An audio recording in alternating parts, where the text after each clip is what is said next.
Hello everyone, welcome back to my channel. আশা করি সবাই খুব ভালো আছো।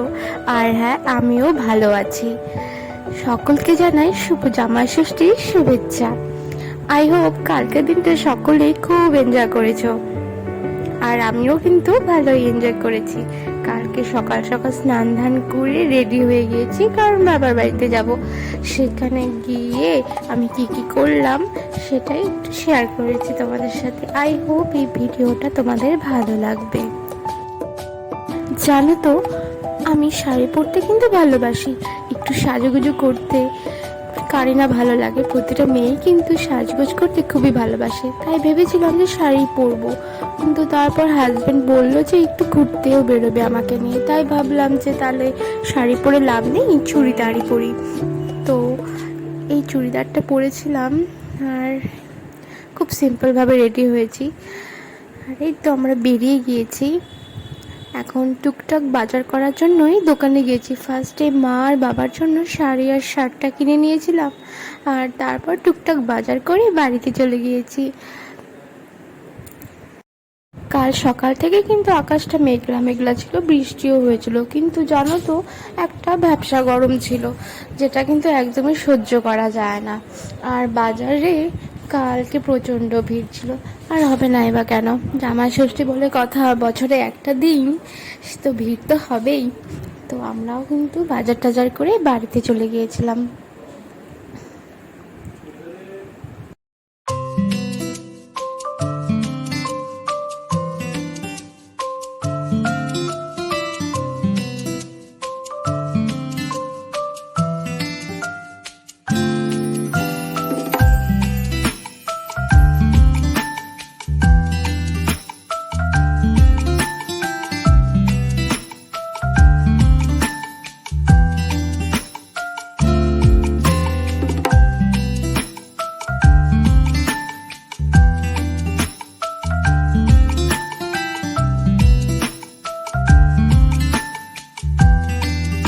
বাড়িতে আসার পরই না মা একটু লেবুর শরবত খেতে দিয়েছিল, তো শরবত খেয়েছিলাম। তারপর মা আবার একটু দই মুড়ি দিল, সেটাও খেলাম মিষ্টি দিয়ে, আম দিয়ে।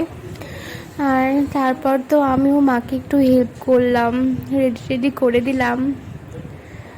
আর আমি না তারপর কোনো ভিডিও করতে পারিনি, সেজন্য আমিও এখন ভাবছি যে করলে ভালোই হতো, অ্যাটলিস্ট মেমোরি তো থেকে যেত।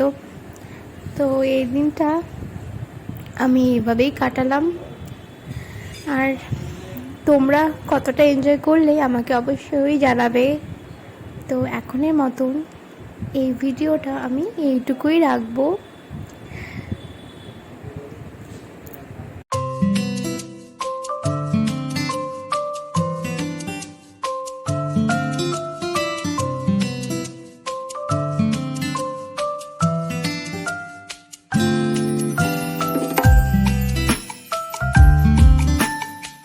আর এখানে আমি ঠান্ডা জলটা একটু মিক্স করে নিচ্ছিলাম, আর একে একে খাবারগুলো টেবিলে রেডি করে নিচ্ছিলাম। তো এই ব্লগটা এখনের মতন এইটুকুই থাকলো। কেমন লাগলো অবশ্যই জানাবে। তো এখনের মতন টাটা, বাই বাই, সবাই খুব ভালো থাকো, টেক কেয়ার।